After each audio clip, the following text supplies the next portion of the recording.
Ang buong kastilyo ay nasa kaguluhan. Maraming mga mandirigma ang nakatingin sa batang lalaki na hawak ang kanyang kamay sa kumikislap na kristal. Imposible.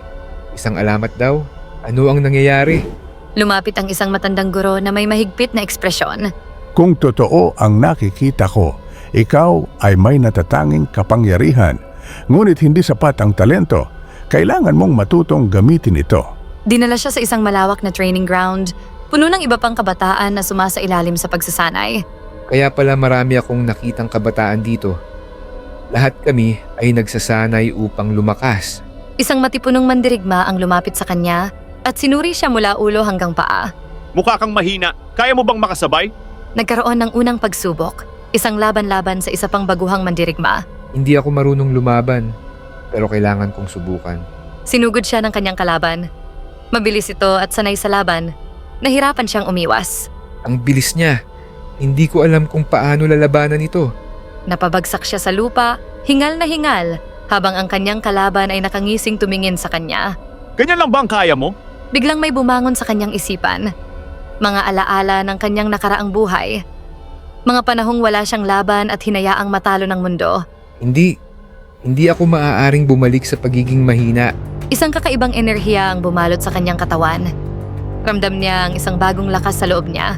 Ito ba ang kapangyarihang sinasabi nila? Nararamdaman kong kaya kong lumaban. Tumayo siya at muling hinarap ang kanyang kalaban. Sa pagkakataong ito, hindi na siya umatras. Isa pang beses. Ngayon, ako naman ang aatake. Isang matinding sagupaan ang naganap. Ngayon ay nakakagalaw na siya ng mas mabilis. Naiiwasan niya ang mga atake at natuto siyang gumamit ng estratehiya. Kailangan kong gamitin ang utak ko. Hindi lang lakas ang kailangan sa laban. Sa huling sandali, nagawa niyang talunin ang kanyang kalaban gamit ang isang matalinong hakbang. Napangiti ang matandang guro na nanonood sa laban. Mukhang may pag-asa ka nga. Ngunit ito pa lamang ang simula. Napatingin siya sa kanyang kamay. Nanginginig pa rin sa excitement at takot. Ito ang unang hakbang ko sa mundong ito. Ano pa kaya ang naghihintay sa akin? Isang madilim na gabi sa kampo ng mga mandirigma. Ang batang bida ay nakaupo sa tabi ng apoy, nag-iisip ng malalim. Kahit na sinimulan ko na ang pagsasanay, hindi pa rin ako sigurado kung sapat ang lakas ko. Lumapit ang matandang guro at umupo sa tabi niya. Takot ka pa rin, hindi ba? Hindi ko alam kung kaya kong lumaban sa isang tunay na kalaban. Biglang may tumakbong sundalo papunta sa kanila, hingal na hingal. May mga kalaban sa labas ng kampo. Nagsimula na silang umatake. Agad na nagtakbuhan ng mga mandirigma papunta sa labas. Handa nang ipagtanggol ang kampo.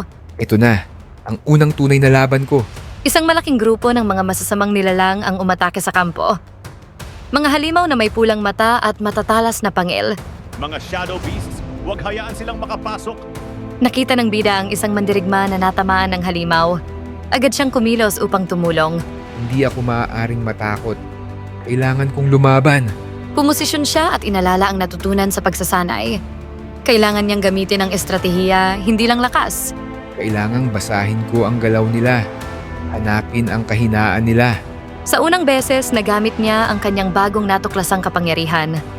Isang asul na liwanag ang bumalot sa kanyang katawan. Ano itong pakiramdam?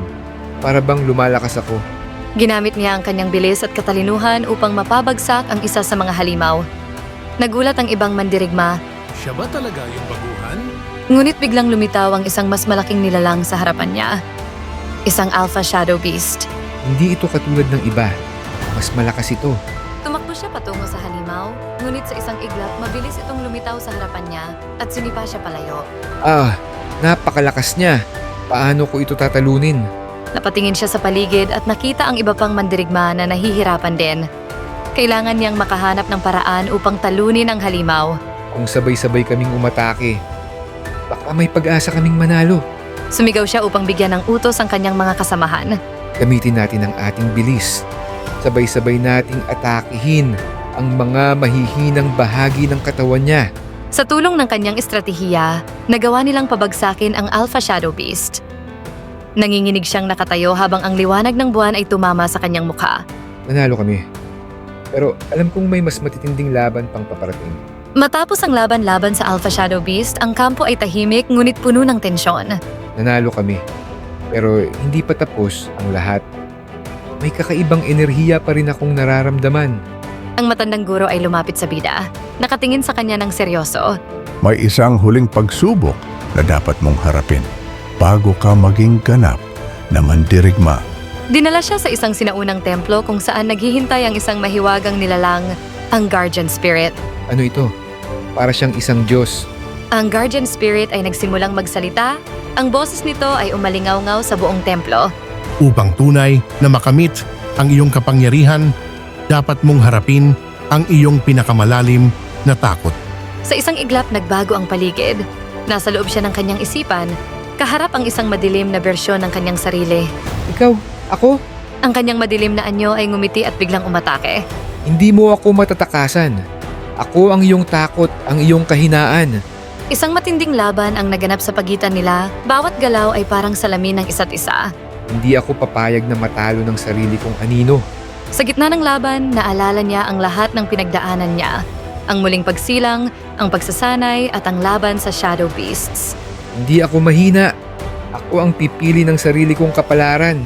Isang bugso ng liwanag ang bumalot sa kanya, pinapawi ang kanyang takot. Sa wakas, natanggap niya ang kanyang tunay na kapangyarihan. Ito ang tunay kong lakas. Bumalik siya sa tunay na mundo. Nakangiti ang Guardian Spirit. Matagumpay mong nalampasan ang huling pagsubok. Ngayon, ikaw ay ganap ng mandirigma. Bumalik siya sa kampo, sinalubong ng kanyang mga kasama. Alam niyang ito pa lamang ang simula ng mas malaking hamon. Handa na akong harapin ang lahat ng darating. Sa huling sandali, tumingala siya sa langit. Isang mahiwagang simbolo ang lumiwanag sa kanyang kamay.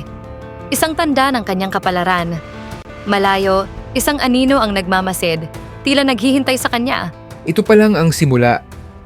Sino nga ba talaga ako sa mundong ito?